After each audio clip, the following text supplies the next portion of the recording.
Hello, I'm Desmond Freeman. I've recently finished a collection of 50 drawings on the architecture of Venice, which I'm producing for an exhibition and for a book next year.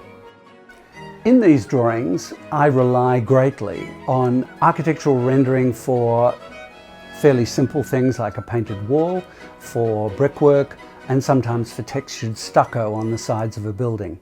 There are more complex issues as well, like marble, but today I really want to focus on the painted finish and on brickwork. The Copic range of pens have really enabled me to develop a series of techniques for perfecting these finishes, and I'm going to show you a few of them today. This is a limited edition print of the finished picture we're going to be using, and I'll start with achieving the type of paint finish you can see in the very center of the picture.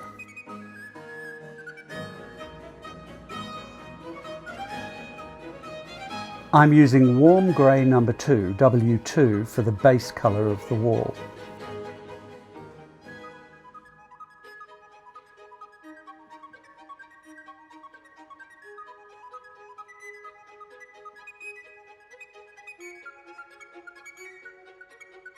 Now for the second building on the right, I'm using neutral grey number 1, N1.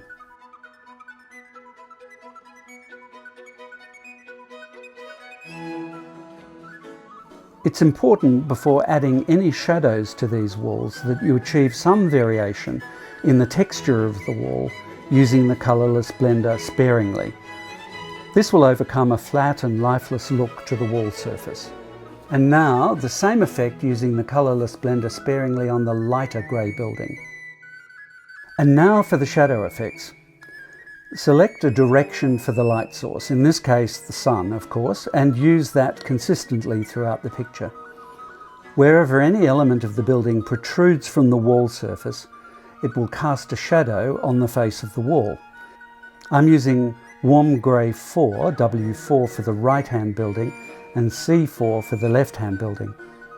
If you feel that shadow is too dark, you can always lighten it with the colourless blender as I'm showing here.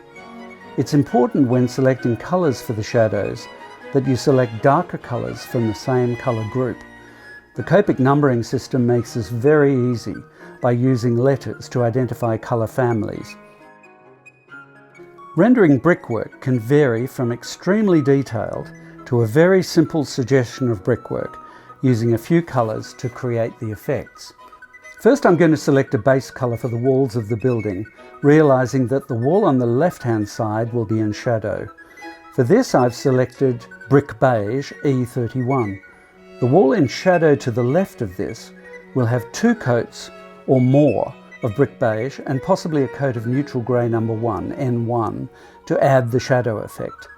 Given that the brick courses have already been drawn in using a fine black multiliner, I can then select, say, 3 additional colours for the bricks themselves and carefully add the colour to 1 or more bricks at a time to provide the variation required. For this, I've selected light caramel E55, pale sepia YR24 and sand E33.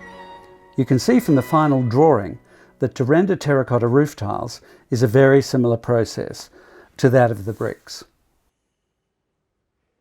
With the vast Copic colour range, the opportunities to experiment with colour, with intensity, with saturation and with hue are virtually limitless. So until next time, enjoy your drawing.